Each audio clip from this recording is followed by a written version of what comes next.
I want to bring in NBC's Yamiche Alcindor, who covers the White House for us. Brendan Buck was an aide to Republican speakers John Boehner and Paul Ryan, as well as an MSNBC political analyst.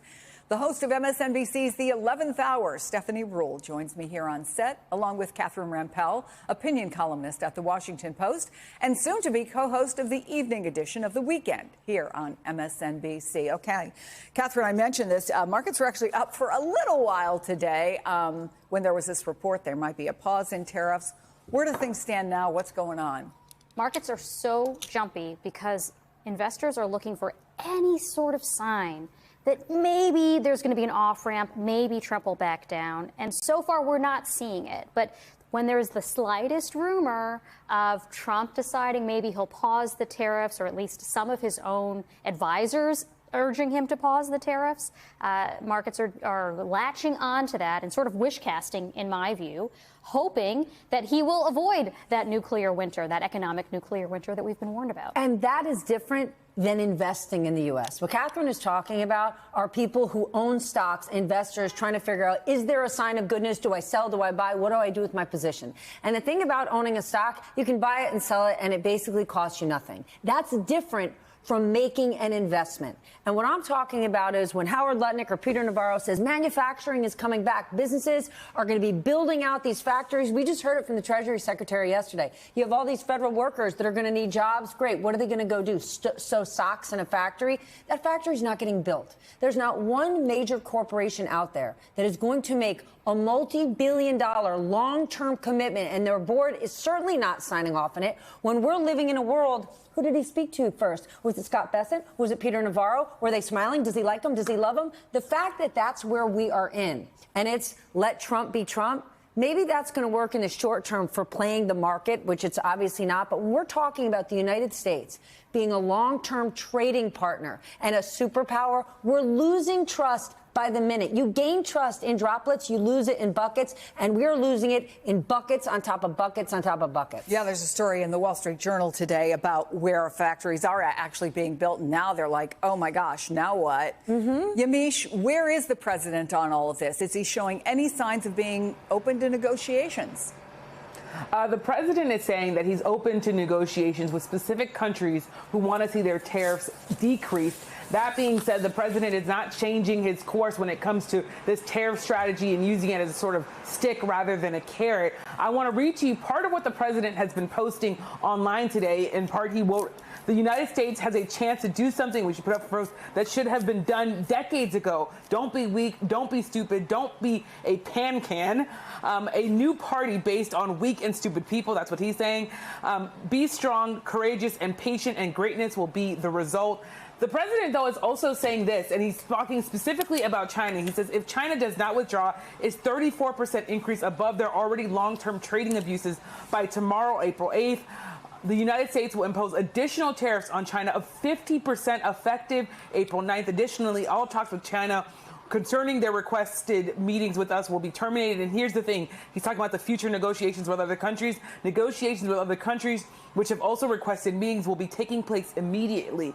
So that's President Trump, one, blasting China for putting in now its own reciprocal tariffs because President Trump put tariffs on that country, more tariffs on that country, but also saying, as his aides have told us, that something like 50 countries have been calling the United States. The president saying, I'm now open for negotiations, even though White House talking points that NBC News obtained said that it wasn't supposed to be a negotiation. Tariffs weren't supposed to be that. So a bit of mixed messaging there. I also have to tell you, because I think this is a really good window into what President Trump is feeling. I was talking to White House officials who said, and I was asking them, are you worried about the optics of President Trump golfing in South Florida as the markets are doing what they're doing, strained? People are worried about a recession.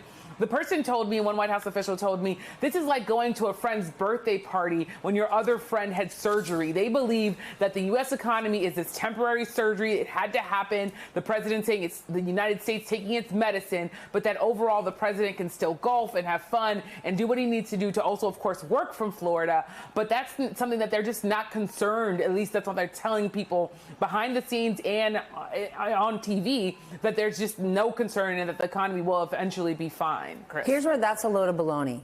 because I'm not saying it's the same sources inside the White House, but other sources inside the White House were quick to call me last night to say Scott Bessent is headed over to the White House. And why are they making that call to me? Because they know who do I speak to? Investors. And investors are dying for some sort of hope that someone who actually understands economics and economic policy is in the room. I mean, I spoke to a big investor who said, I'm deeply worried that it's Howard Lutnick. And now Howard Lutnick is a hugely successful guy, but you know what Cantor Fitzgerald is? It's a broker's broker. A broker's broker is somebody who tells you one thing and you the other thing. And I'm not saying that to be sassy. I was in that industry for a long time. It's a salesman who will sell anything to get the trade done. And so Wall Street's desperate to say, is there a responsible person in the room? So it's disingenuous for anyone to even be saying, it's okay that the president's out there playing golf. No big deal. They know it's a huge deal. That's why they're trying to convince us, no, Bessent's back in the mix. So let me ask you this, because one of the things the White House says is this is what Americans voted for. Donald Trump never hid the fact that he wanted tariffs. It's one thing to make an argument to people who, like I think most of Americans, don't deeply understand economic policy, nor should they have to. Correct. That's not their job.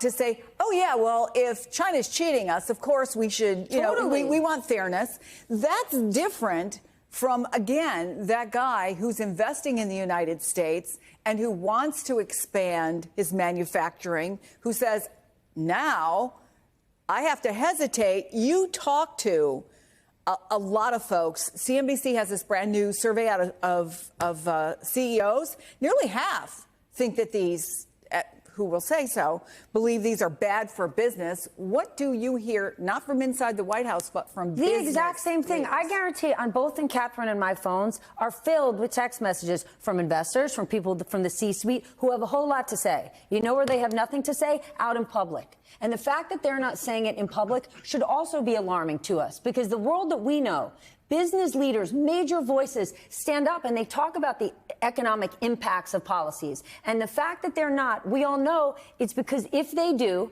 and they say anything against the president, they could face draconian revenge from this president. And you've got people. The problem is somebody needs to tell the emperor he's naked. Right? And no one is willing to, not his own aides, including, I suspect, people like Howard Lutnick, not his donors, not his, friends in Congress, and not Wall Street, even as Wall Street is taking it on the chin, not to mention other body parts right now. It's just nobody wants to stand up to him. But that's what has other countries looking at the United States saying, can I trust a country that I'm not sure if it respects the rule of law anymore? We've gotten so far down the path of executive orders, and that didn't start with Donald Trump, but it's certainly gotten worse, that there used to be a time when Congress were the ones who actually set laws and policies in this country. So if you're France, if you're Germany, if you're Canada, you're saying things are turning on a dime. And when people say, listen, they're going to negotiate, and in a few months, you're going to have a Bretton Woods 2.0 down at Mar-a-Lago, the Mar-a-Lago Accord. Why would anyone trust the president's word? And you could say that in business, right? Back in his business days, there was almost no banks that would do business with him. I know that because I worked at Deutsche Bank, the only place that would do business with him. He struggled to get any business partners because he didn't fulfill contracts. So this idea that the United States is this mega superpower with the art of the deal CEO as the president, well, the markets will tell you they ain't feeling it. The average American, meantime, Brendan, just wants to know, how much is it going to cost me to put food on the table? If I need a new car, can I afford to buy one now? The money that I'm saving for my kids' college education, is that fast disappearing? Amid all this, as was pointed out, the president's been golfing. He's dining at Mar-a-Lago. He's saying things that critics are saying are dismissive, frankly, of what Americans are feeling, like this. Is there pain in the market? At some point, you're unwilling to tolerate this idea of what Trump put. Is there a threshold? I think your question is so stupid. I think it's I don't want anything to go down. But sometimes you have to take medicine to fix something. You have to take medicine, Brendan, but an awful lot of analysts say the economy didn't need medicine. It wasn't sick. How much more of this can nervous Republicans take? Well, I regret to inform our audience, I don't think Republicans in Congress are going to be our savior here. There have been a handful of them that have put out a bill that would take back congressional power over tariffs, but you should not count on that becoming law anytime soon. There aren't going to be sufficient number of Republicans to vote for it. But more importantly, the leaders in the House and Senate are never going to put that on the floor. I did think it was interesting today, though, that the White House felt the need to put out a veto threat over that legislation. Now, that is unusual. Usually you don't put out veto threats unless a bill is actually coming to your desk. And that tells me that they realize that there are a lot of nervous Republicans in Congress. But they can be nervous all day long. They're not actually going to be able to affect change here until maybe down the road that they will be able to. But we're going to be living in rubble economically at that point if Republicans are the ones actually turning on him. If anyone's going to change this, it's going to be the public. You made the point that they say people voted for this. I don't buy that. To the extent there are some people who voted for Donald Trump because they believe in his economic vision, sure, there are some. I think a lot of people voted for Donald Trump because they didn't like what was going on in the last administration. They didn't like that costs were so high. This is certainly not the answer to that. So I think the more that people feel this, it's certainly bad enough what's going on in the markets, but when they start feeling it in their daily lives, I think the politics for Donald Trump could change dramatically. And that may be the only thing that can rein him in, but that's a long ways from here. Chris, Yeah. people voted for Donald Trump because he promised to lower prices and improve the economy. Well, And for imagine anybody- that, a radical idea that raising prices even more is not the answer. Correct. Some, and some for of us warned that what Yes. he laid out in his agenda was not going to achieve those ends. And that's where we are. And we just have to remind ourselves and our audience, when people say this is what he promised he was going to lower prices. And On day one. yes, and for anyone who says, well, the stock market is not the economy, you're right, it's not.